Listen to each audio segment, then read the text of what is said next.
It's your boy Willa HNIC, and we're finally here at the season 1.5 update. I ain't gonna take too much of your time. Let's get straight into it. Hello rivals, Guang Guang here. Hello, Guang. First up, we've got the theme. Ooh. He's a powerhouse vanguard, always ready for action. Whether you need a strong defensive wall he boxing? or a fierce frontline fighter, he's your go-to guy. New main? There's the Human Torch. New main? He's a blazing duelist who's here to light up the skies and scorch his enemies with his fiery style. He jumps through the air like a comet and brings the heat when you need a true aerial ace. His presence will certainly ignite the battlefield. But that's not all. Prepare to explore the sinister depths of the Empire of Eternal Night in our new map, Central Park. Brother, another new map? Into this Shit. Now dominated by Dracula's vampire legions. Rescue Ratatoskr, the Asgardian squirrel god of Yggdrasil, Ratatoskr on a daring raid of Dracula's castle to vanquish the darkness and end the Eternal Night. Word? Yo, Ratatoskr? Is he gonna be a new character too, or is it just, you know? Since Season 1 launched, we've seen an incredible surge of excitement for competitive play. As we head into the second half of the season, we are rolling out some exciting updates and balanced adjustments that are sure to shake things up. To that end, we have decided to implement certain adjustments to the competitive mode. The first half of Season 1 will conclude on February 21st, 2025 at 8 a.m. UTC +0. At that time, rewards will be issued, including the gold rank costume, Crest of Honor for those in Grandmaster and above, and the Crest of Honor for the top 500. When the second half of Season 1 kicks off, players will return their ranks and scores from the end of the first half. To qualify for new rewards, simply complete 10 matches in competitive mode and meet the necessary conditions by the end of the second half.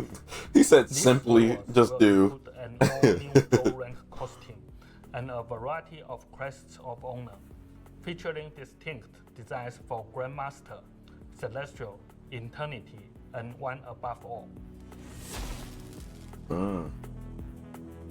Oh, now that's a good topic right there. Your feedback about access kernel tokens and how frustrating it can be when they don't carry over. So, we are excited to announce a brand new redemption system. What? Now, you can convert those access kernel tokens into units. If you purchase the Luxury Battle Pass and redeem all its rewards, you will be able to convert any leftover kernel tokens for units at a specific ratio. We want to make sure. Okay, let me pause right there to break that down, because that is a smart standpoint from a business standpoint, and that is a good consumer bonus. Now, what do I mean by that? So if you just buy the regular battle pass, you're not going to be able to do it. But if you buy the luxury one, it costs a little bit more, but you get everything real fast, you'll automatically accumulate things real fast. You'll finish before everybody else. You'll have a bunch left over. So since you have that, now he's letting you convert 3 forms of currency in this game. You have I think it's called Latius, which is the gold. You have units, which is the blue, and then you have the purple, which is the chrono tokens. So the chrono tokens is battle pass stuff only. Everything about it is a battle pass. Units, the blue one, you can use that to buy any skin, and same thing with the gold. Gold, you could transfer into blue to get blue stuff. You could transfer into purple to get purple stuff. So basically, you know, they're giving you incentive to buy the luxury battle pass. I think regular is 10. I think the luxury might be 30 or somewhere close to that, because you get so much. So really, this is a really big win for the grinders, because you pay that 30, you get all your shit, then you have a bunch left over. You'll be able to buy all the rest of the skins in the game and whatnot, because you can convert it into the blue. The blue, you can buy anything, any one of the skins. But he also says one specific thing. He says at a specific conversion rate. So it won't be 10 purples equal 10 blue. It might be 1 purple equals 10 blue. You know what I'm saying? Though, keep that in mind. But that is a nice inclusion to already free-to-play game where they make money off the skins. You know what I'm saying? So, proceeding. That your gaming experience is marvelous, and that you never feel like you are unrewarded for your efforts. That's really good. It's like they're really listening to the community. Now, let's talk tournaments. We've heard your excitement and questions about our plans for Marvel Rivals tournaments since launch, and we are thrilled to see such a passionate community. A thriving player base is the lifeblood of any great game, and we are pumped to see that our in-client tournament, the Marvel Rivals Championship, has maxed out its faction registration in North America. After the upcoming updates in the second half of Season 1, we'll be increasing that limit. As anticipation reaches a fever pitch, brace yourselves for a series of Marvel Rivals Invitationals set to kick off at the end of February and continue into March.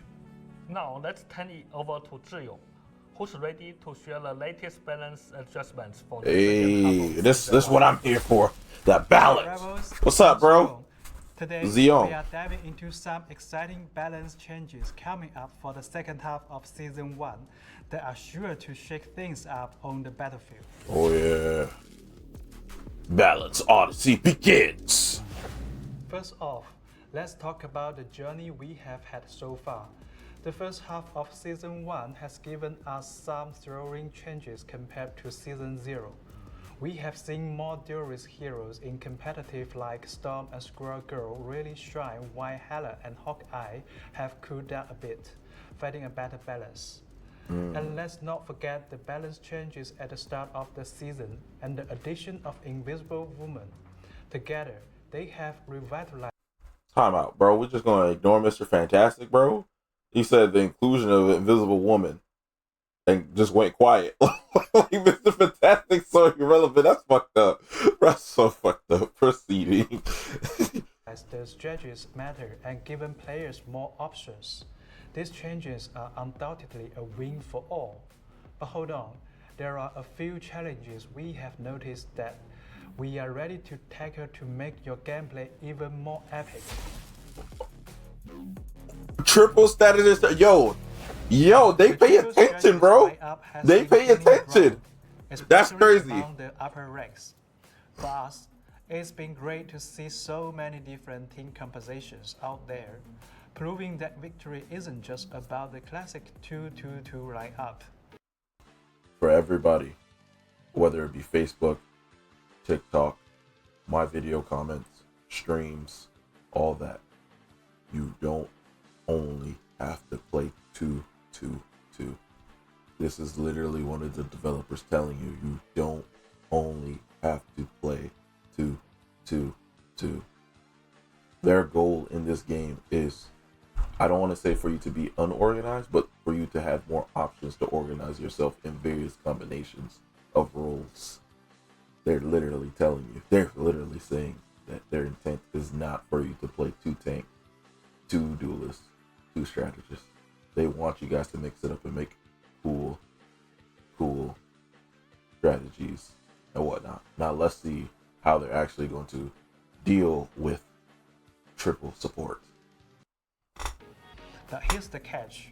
The quick ultimate recharge for strategies like Cloak and Dagger and our mischievous friend Loki has led to some oppressive moments. Oh, A triple strategy setup often means at least one ultimate counters a Vanguard or Duelist's ultimate, which may slow down the game's pace.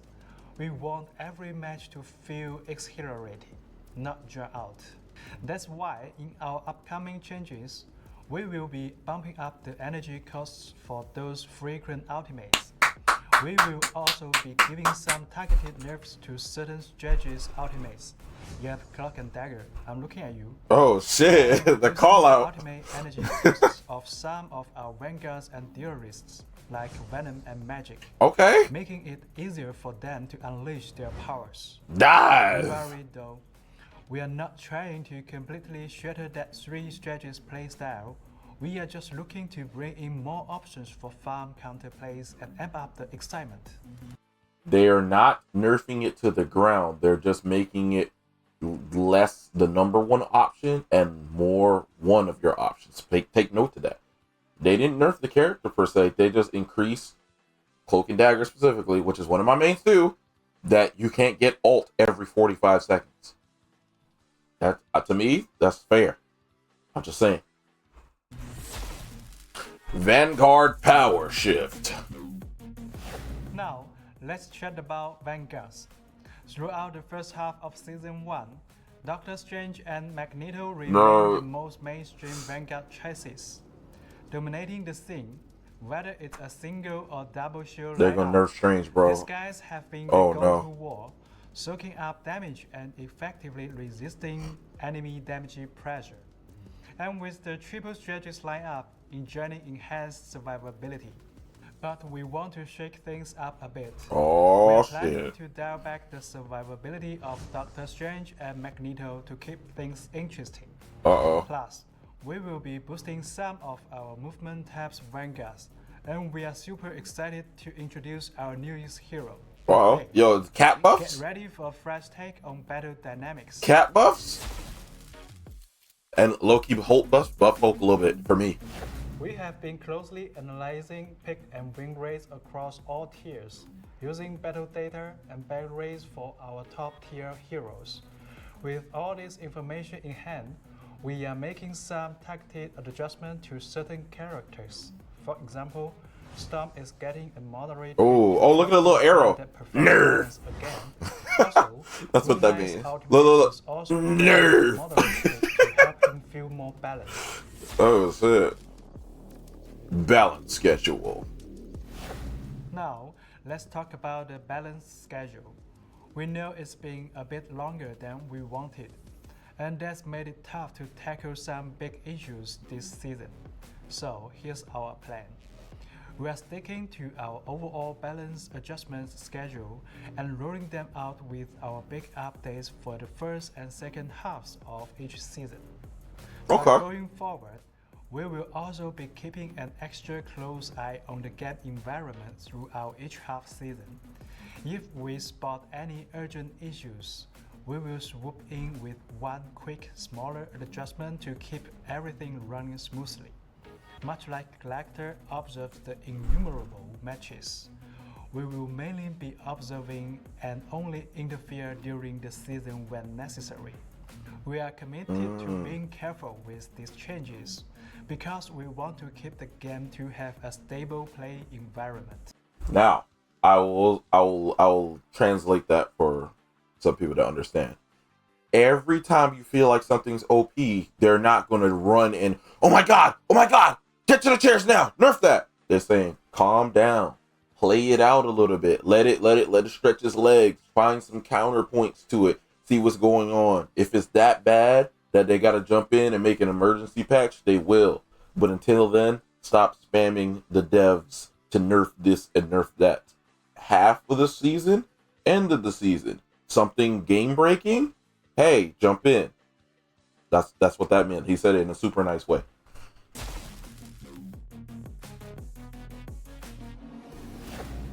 We are rolling out a hidden Oh. name feature in competitive mode for players who reach Diamond 3. Once it's activated, your true identity will be under wraps during the loading screen, hero selection, and the start of the match. Other players won't be able to see your name right away, and after a short period in the battle, your real name will pop back up. Thank you for your unwavering support, Rivals. We can't wait to see you harness the power of the complete Fantastic Four and stand against the dark forces of Dracula. Ignite the battle. Ignite battle. So that last one is for like the higher ups, where a lot of people get target banned. Like if you've never been to Diamond, basically, or you never like seen a streamer or nothing like that, right? When you get to Diamond, you get picks and bans. So each team gets to ban one character, then they ban another character. And a lot of times, if you're really good, especially at the higher end, like these top level streamers and whatnot, they'll see your name and they'll just automatically ban your characters. Like let's say I'm the best Mr. Fantastic. I'm not yet, but You see Will the HNIC. You know I play Mr. Fantastic. You see my stream before. You see my YouTube. So when you get in a match with me, you go, oh, ban Mr. Fantastic no matter what, because he's going to be on that team and he's going to play that. So we make him play something weird on purpose. Like, I've seen streamers where they can't play their main character ever because you could see their name. And people will never let you play that. Oh, he's not about to play the thing in my match. Oh, is that the number one Mr. Thing? The number one thing? He ain't playing it here. Next match, he ain't playing it here. So you'll play for 5 hours and never play your main. Ever. Not once. I understand, it's a game about switching a character, but bro, you can't play the character you like not once. Not for 5 hours. Not once? That's crazy. I like the direction this game is going. So I said again, in closing, appreciate you guys for watching. Definitely tune in for more. I definitely am going to grind out the thing. I'm definitely gonna, I gotta play the big bodies. I mean, I'm gonna throw some Human Torch in there. You already know I'm also the Mr. Fantastic guy. So let's see what we can do. So peace out, everybody. Have a great day. Just have a great day.